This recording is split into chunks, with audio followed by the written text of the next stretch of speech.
오늘 추미애 위원장이 이끄는 법사위가 그야말로 아수라장이었습니다. 국민의힘 나경원 간사 선임을 그동안 미루더니 오늘은 상정은 했어요. 그리고 상정한 뒤에 그걸 부결시키면서 여야가 거세게 충돌했는데요. 그 아수라의 현장으로 바로 가보겠습니다. 지금 들리는 얘기가 간사 선임을 무슨 표결에 붙여갖고 나경원 의원을 부결시킬 수도 있다라는 그런 괴소문들이 돌고 있어요. 여당이 일방적으로 엉뚱한 생각으로 부결시킨다면 이거야말로 대한민국 헌정사에 누래가 없는 국가가 될 겁니다. 나경원 의원 어제 징역 2년 구형 받았는데요. 나경원이기 때문에 검찰이 뒤를 봐주고 2년 구형한 겁니다. 나경원이니까 6년씩이나 재판이 연기되는 겁니다. 반드시 이 간사 선임안을 철회해 주시고 다시는 이런 인간이, 이런 사람이 국민을 대의한다고 국회의원 배지를 달고 간사까지 나오는 일은 절대로 없어야 한다라고 생각합니다. 무슨 말이야? 절대로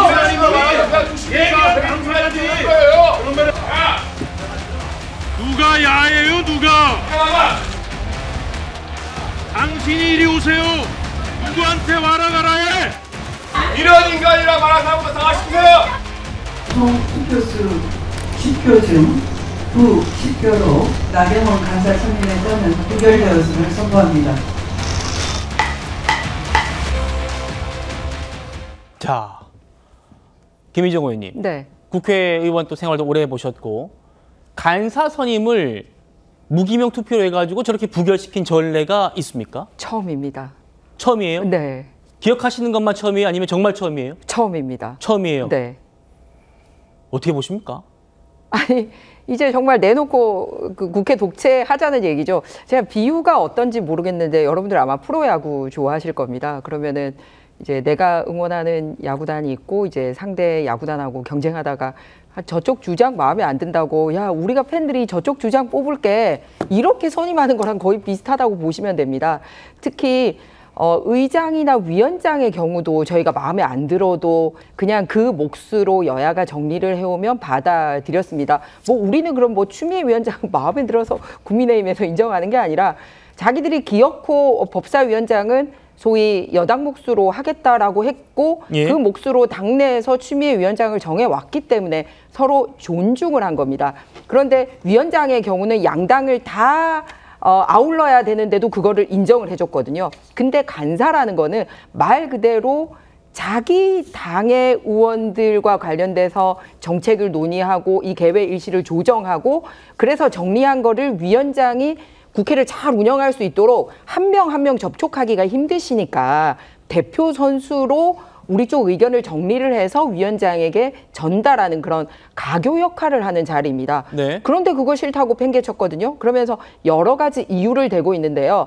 패스트트랙 말씀 나오고 있지 않습니까? 그런데 지금 같이 구형받지 않아서 역시 문제가 되고 있습니다만 패스트트랙에 같이 기소됐던 대표적인 사람이 박범계 의원입니다. 근데 박범계 의원님 법사위 간사도 했고요. 예. 저 상태에서 법무부 장관까지도 했습니다. 그런데 똑같은 이유를 들어서 나경원 의원은 간사를 못한다라고 말도 안 되는 이유를 대고 있습니다.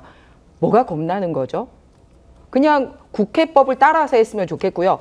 원래대로라면 법사위원장도 가지고 가서는 안 되는 건데 각 당의 간사까지 안 된다라는 게 문제입니다. 잘 아시다시피 법사위원장 원래 정청래 대표였는데 아니 자기 당대표 하겠다고 해서 팽개치고 갔고 그다음 왔던 사람이 이제 이춘석 법사위원장이었는데 예. 국회 본회의장 앉아가지고 차명으로 주식거래 해가지고 문제됐던 자리 아닙니까? 그러면 그렇게 부끄럽게 그만뒀던 자리이기 때문에 자기들이 부끄러워해야 될 그 위원장 자리를 저렇게 가지고 가고 있습니다. 아울러서 국회의장과 법사위원장도 그 여야가 이렇게 교대로 맡아왔거든요. 네. 그것도 깨고 국회의장과 법사위원장이 같은 당을 가지고 가서 이제는 각 당의 대표 역할을 하는 간사까지도 우리 마음대로 하겠다?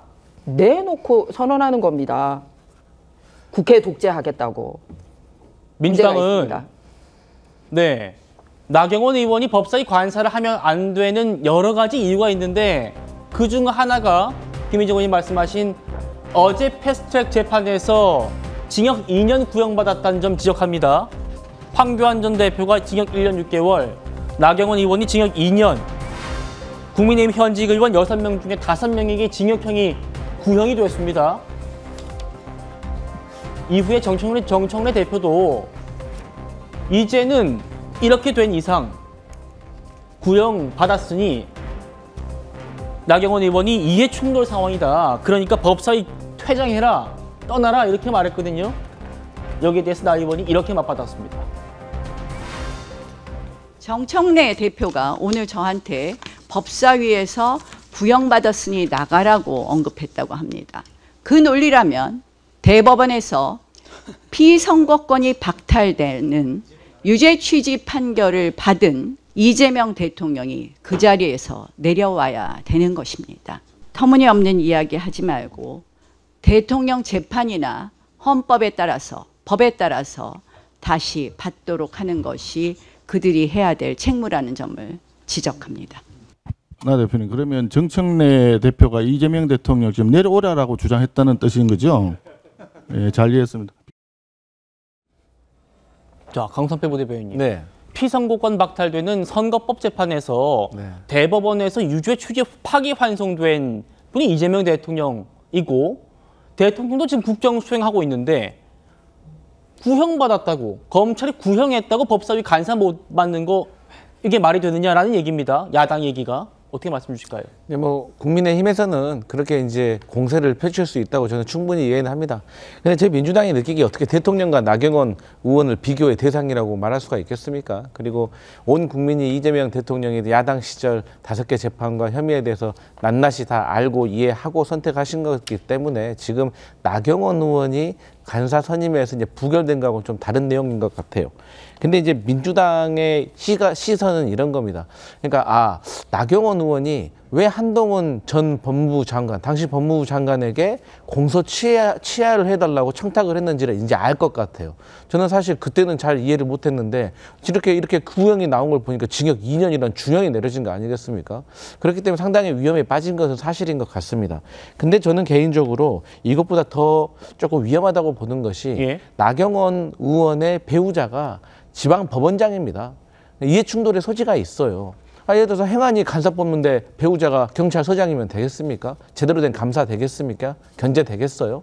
그래서 이러한 문제도 있는 것이고, 또 여기에 더해가지고 얼마 전에 나경원 의원께서 초선은 가만히 있어, 입 다물라, 뭐 이런 건데 여기에 대해서 사과도 안 했잖아요. 그래서 그 국회의 44% 정도 되는 초선들을 다 무력화시켜버렸지 않습니까? 그래서 이런 부분에 있어서는 먼저 좀 사과도 좀 하시고, 그리고 좀 다시 여야 간에 좀 협상을 좀 했으면 좋겠다, 이런 말씀 드립니다. 예.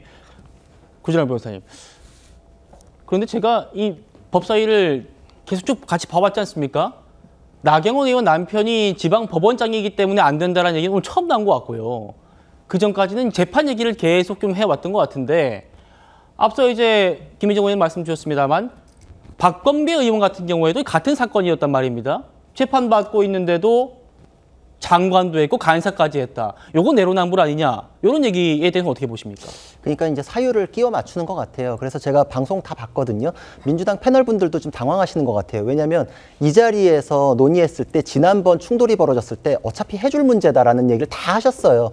법적으로도 그렇고 관례적으로도 해줄 수밖에 없습니다. 라면서 초선 발언이나 이제 이런 것만 물고 늘어졌었거든요. 근데 이제 와가지고 의원들이 진짜로 부결시키니까 다 당황하고 아마 민주당 당적 가진 분들도 아마 지금 굉장히 놀라시는 것 같으니까 수습이 안 되니까 그때 없었던 얘기 뭐 남편이 법원장이네 이제 이런 얘기 새로 발굴을 하시는 것 같은데, 이해 충돌이 되려면은 그 충돌되는 상황이 있어야죠. 어떤 사건이 그 법원장 사건으로 들어가 있는지 뭐 이런 거 갖고 오지 않고 직업이 문제다라고 하면은 민주당의 의원님들은 그 배우자들과 관련해서 직업 문제 지금 다 털어가지고서 다 배제시키거나 이렇게 해야 되는 문제가 되거든요.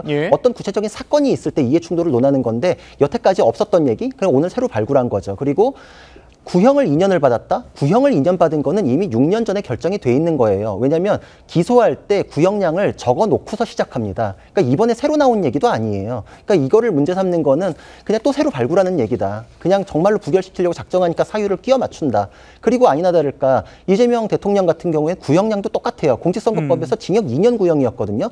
심지어 대법원에서 유죄 취지 파기환송으로 유죄라는 건 확인이 된 거예요. 그럼 유죄에 한 발짝 더 다가가 있잖아요. 그러니까 사유를 끼워 맞추려고 하면은 어느 쪽이 하자가 더 큰지는 명백하다. 근데 이제 이재명 대통령에 대해서는 법적으로 설명이 안 되니까 국민이 뽑았지 않냐 이런 얘기하는데 나경원 의원도 국민이 뽑았어요. 지금 이 재판받는 동안에 국민이 뽑았어요. 그리고 간사로 뽑은 거 국민의 선택을 받은 의원들이 뽑았어요. 근데 이걸 부정한다? 라는 거는 내가 대화할 상대방 내가 고르겠다. 아니 일본이 우리나라 국가대표 고르면 가만히 있을 수 있습니까? 그거는 협치가 아닌 거죠. 지금 법하고도 맞지 않고 관례하고도 맞지 않는다? 그건 정치 안 하겠다는 겁니다. 예. 최소한 정말 교착 상태에서 안 되겠을 때 법으로 찾아가는 거고 당사자들끼리 그래 우리 합의 보자 조정하자라고 하면은 일반 사인들끼리도 재판이 끝나요. 근데 그걸 하라고 모여있는 정치인들이 정치를 안 하고 법으로 갔는데 법에도 안 맞고 그런데 이렇게 한다라는 거는 다수라는 이름으로 이제 폭정을 한다 이런 생각을 하게 됩니다. 그 이해충돌 예. 관련돼서 제가 좀 덧붙였으면 하는 게 법사위 의원들 중에 본인 배우자가 변호사 맡은 분들도 있습니다. 그런 식으로 하면 변호사가 무슨 사건 그 변호해 할 줄 알고 자기들한테 문제되는 건 안 보고 이런 식의 문제 제기 적절하지 않습니다. 알겠습니다.